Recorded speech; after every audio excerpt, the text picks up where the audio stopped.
किसी व्यक्ति को दो व्यक्ति आगे दो व्यक्ति पीछे कांधा दिए ले जा रहे हैं, ये क्या है? और नारे लगा रहे हैं ब्रह्म सत्य जगत मिथ्या। वैसे कहीं कहीं ऐसा भी आपने देखा होगा, लोग नारे लगाते हैं राम राम सत्य है। लेकिन यहाँ बीच में एक बात आगे से कह रहा हूं, जैसे लोग कभी कहते हैं राम राम सत्य है, अगर किसी के घर में कोई बेटा जन्म ले, बेटी जन्म ले और वहां जाके तुम चिल्ला के कह दो कि राम राम सत्य है, तो क्या होगा तुम्हारा फिर? ऐसा क्यों? जो राम सत्य है तो मृत्यु पर सत्य है, तो जन्म पे भी तो सत्य होना चाहिए। मैं कहता हूं बुद्ध सत्य है, धम्म सत्य है, संग सत्य है। जन्म हो तब चिल्ला के कह दो, किसी की शादी हो तब चिल्ला के कहो, कोई मर जाए तब भी कह दो बुद्ध सत्य है, कोई बुरा नहीं मानेगा, क्योंकि वास्तव में संसार में बुद्ध सत्य है, धम्म सत्य है। बोले ये क्या देख रहा हूं मैं? उन्होंने कहा कि ये व्यक्ति मर चुका है, इसको कपड़ों में लपेट करके लोग शमशान घाट ले जा रहे हैं, इसकी चिता चिनेंगे और इसका अंतिम संस्कार कर देंगे, ये मर गया है। तो जैसे ये कहा कि ये मर चुका है, तो कहीं ना कहीं विचार सिद्धार्थ गौतम के मन में आया, क्या मैं भी मरूंगा? मृत्यु में भय देखने लगे, मैं भी मरूंगा। लेकिन संसार के लोग हैं कि मरते हुए व्यक्ति को कभी ये महसूस ही नहीं करते, कल यही हालत मेरी भी है, अगला स्टेज मेरा भी यही है। अच्छा आप एक बात बताओ, शमशान में मुर्दा इंसान को ले जाता कि इंसान मुर्दे को ले जाते हैं? शमशान घाट में मुर्दा इंसानों को ले जाता है कि इंसान मुर्दे को ले जाते हैं?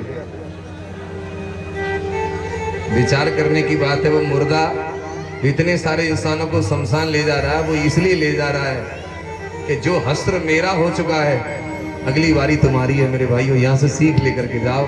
इसलिए जीवन में कभी क्रोध, नफरत, घृणा, अहंकार, घमंड, ये सब ताक पर रख दो। दुनिया के जाने कितने कितने धनी आए, वो सब यहीं आकर के 3.5 हाथ की जगह में सब चले गए। जितना ब्रांडेड ब्रांडेड कहने वाले, ब्रांडेड ब्रांडेड पहनने वाले, बढ़िया बढ़िया खाने वाले, जब मरता है आदमी तो वही 25 रुपए मीटर का कपड़ा सबके ऊपर वही डाला जाता है। मेरी माताओं बहनों, सिद्धार्थ गौतम मृत्यु को देख करके मृत्यु में भय देख रहे कि कल मैं भी मरूंगा क्या? लेकिन यहाँ जितने लोग बैठे हैं, क्या आपने भी कभी विचार किया है कि मैं भी मरूंगा? वॉल्यूम कम रखो थोड़ा। मैं भी मरूंगा, इस बात को हमेशा अपने जहन में रखना चाहिए कि हाँ मैं भी दुनिया से जाऊंगा। जब ये बात मुझे पता लग जाए कि मैं दुनिया से जाऊंगा, तो क्यों बेवजह की लड़ाई मोल लूं किसी से? क्यों घमंड करूं? किस बात का घमंड करूं? है एक दिन सबको जाना है, लेकिन इंसान कोई इस बात पे गौर ही नहीं करना चाहता। कभी विचार करके आपने देखा ये जीवन क्यों मिला है? क्या ये जीवन मकान बनाने को मिला था? क्या ये जीवन गाड़ी खरीदने को मिला था? क्या ये जीवन केवल बीवी बच्चे पालने के लिए मिला है क्या? इस संसार में सभी योनियों में, सभी प्राणियों में सबसे श्रेष्ठ कोई प्राणी है तो वह इंसान। इस कुदरत की सबसे सुंदर रचना इंसान है। इंसान के जन्म में ही आकर के भव बंधन से बचा जा सकता है। आया है सो जाएगा राजा रंक फकीर, कोई सिंहासन चढ़ चला, कोई बंधा जंजीर। सबको जाना है। मेरी बात पे थोड़ा गौर करना। एक बहुत सुंदर बात आपको बताने के लिए जा रहा हूं, हो सकता है कि ये बात आपके हृदय तक पहुंच जाए। बड़ी प्यारी बात है, सुने। भगवान बुद्ध के जीवन काल की बात बता रहा हूं। भगवान बुद्ध जेतवन के बिहार में ठहरे हुए थे, तो एक राजा था जिसका नाम था कौशल। कौशल नाम का राजा, उसके पास काफी धन दौलत, धन धान्य, बड़ी सेना, राजपाट, महल था। लेकिन वो राजा प्रमादी था। प्रमादी समझते हैं? प्रमादी का मतलब होता है, जैसे आप यहाँ बैठ करके कथा सुन रहे हैं, उसकी नजर में कथा वथा सब बेकार है। जैसे आप लोग कथा में दान कर रहे हैं, उसकी नजर में ये दान वान सब बेकार है। उसकी नजर में क्या अच्छा है? मौज मस्ती,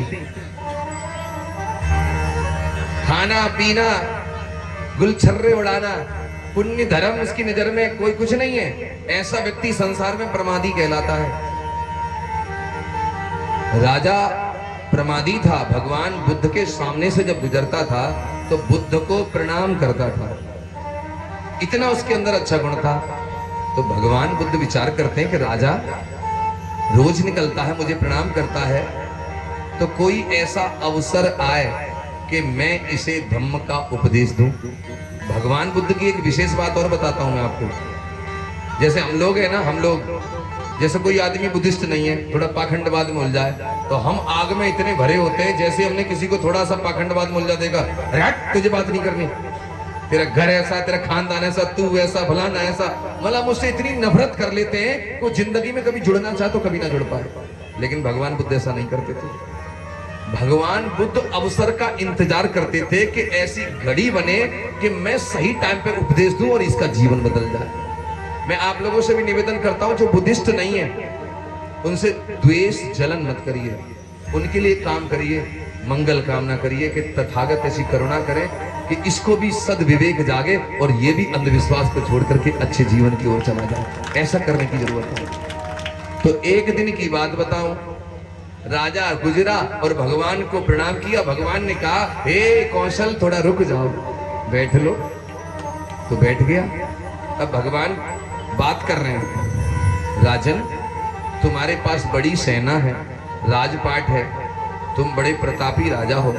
एक सवाल मैं तुमसे करता हूं, जानना चाहता हूं कि तुम्हारा ही कोई चतुर सैनिक सिपाही पूर्व दिशा से दौड़ा दौड़ा आए, तुम्हारे पास आकर के समाचार देवे कि महाराज मैं पूर्व दिशा से आ रहा हूं और मैंने देखा है कि विशाल पर्वत लुढ़कता हुआ, लोगों को कुचलता हुआ, रौंदता हुआ, मारता हुआ हमारी ओर ही आ रहा, लुढ़कता हुआ। महाराज आप तो राजा हैं, जो कुछ करना है जल्दी करें। धम्म प्रेमियों, जैसे ही वो समाचार देकर के शांत नहीं हो पाया, बैठ नहीं पाया, इतने में क्या हुआ, पूर्व दिशा से, पश्चिम दिशा से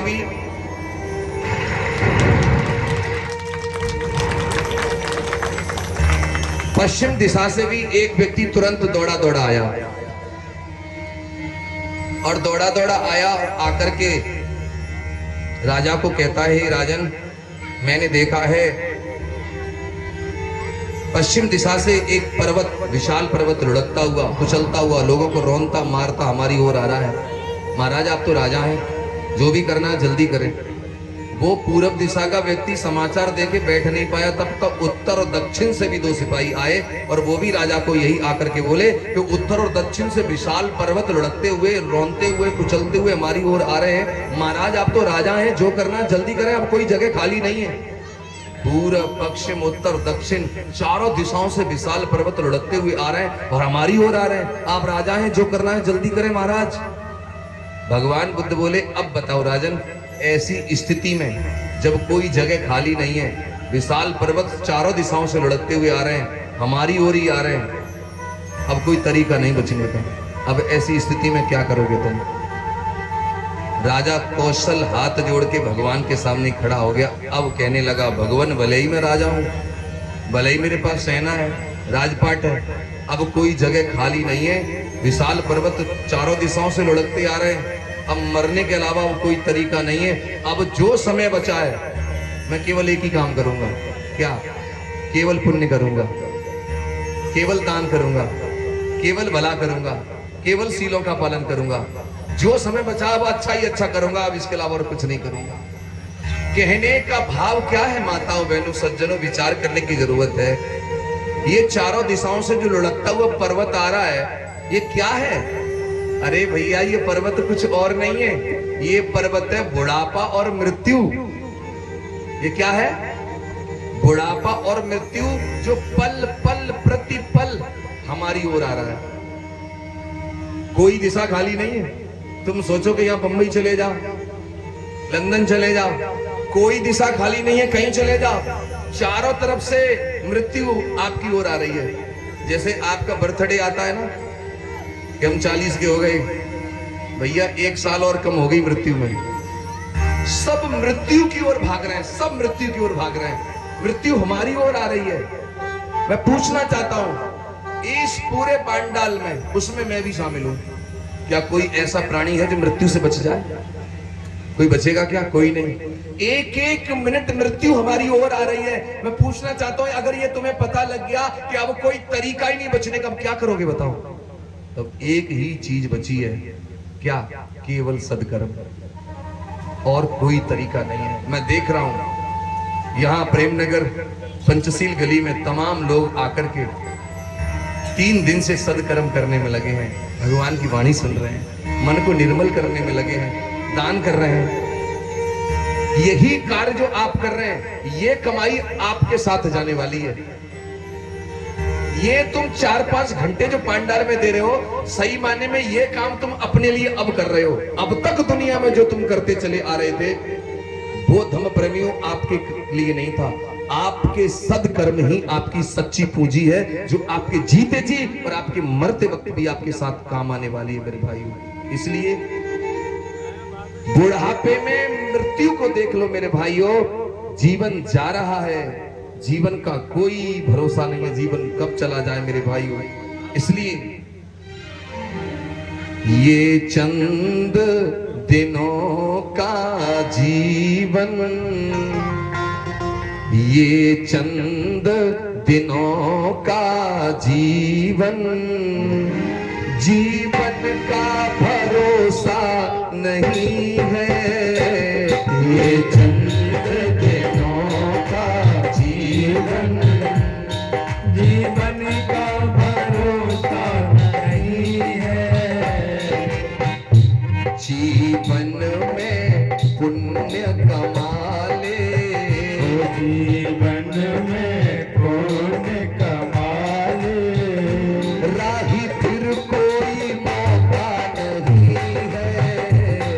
ये चंद दिनों का जीवन, जीवन का भरोसा नहीं है। ये चंद दिनों का जीवन।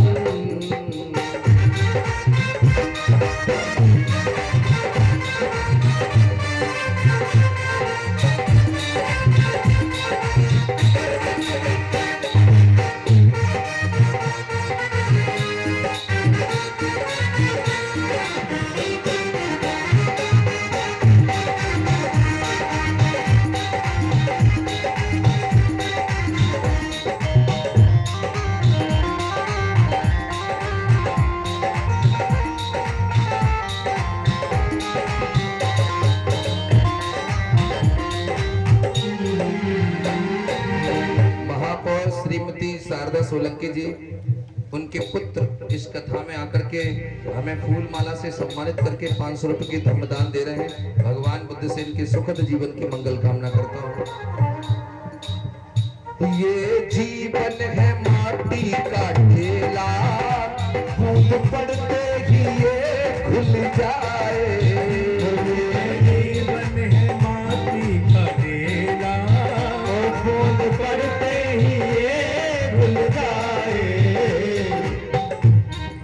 जीवन है माटी का ढेला, बूंद पड़ते ही ये खुल जाए। ओ ये जीवन, ये जीवन है माटी का ढेला, ओ ये जीवन है माटी का ढेला, बूंद पड़ते ही ये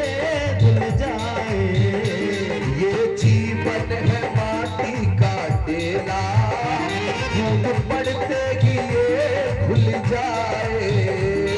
ये जीवन है हमारी का ढेला, फूल पड़ते ही ये खुल जाए। इस तन पर क्यों इतराता, इस तन पे क्यों इतराता, ये तन भी सदा तो नहीं है। ये तन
सब नस्वर जहाँ की ये दौलत, सोना चांदी ये गंगा गाड़ी, सब नस्वर जहाँ की ये दौलत। सोना चांदी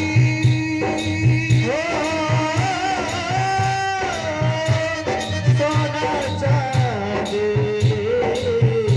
सोना चांदी, सोना चांदी ये गंगा दौलत, सब नस्वर जहाँ की ये दौलत। तू जोड़ रहा इसे पल पल, तू जोड़ रहा इसे पल पल, इसे कोई ले जाता नहीं है। ये चंद दिनों का जीवन, जीवन का भरोसा नहीं है।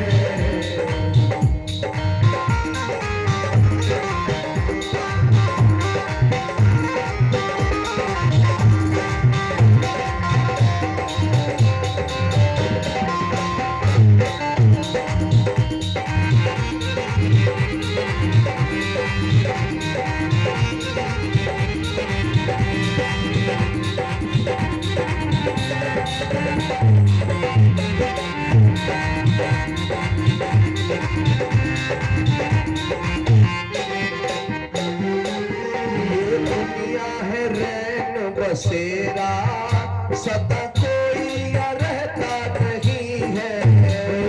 दुनिया है रैन बसेरा, यहाँ नहीं रहता नहीं है। ये दुनिया है रैन बसेरा, सदा कोई या रहता नहीं है। ये दुनिया है रैन बसेरा, सदा कोई यहाँ रहता नहीं है। इस जग में क्यों भरमाया, क्यों तूने ये सोचा नहीं है। ये चंद दिनों का जीवन, जीवन का भरोसा नहीं है। जीवन में क्यों का जीवन, जीवन का भरोसा नहीं है। जीवन में पुण्य कमाले, जीवन में पुण्य कमाले, राही को तूने सोचा नहीं है। चंद दिनों का जीवन, जीवन का भरोसा नहीं है। जीवन में पुण्य कमा ले, क्यों तूने ये सोचा नहीं है। अगर हमको दुखों से कोई बचा सकता है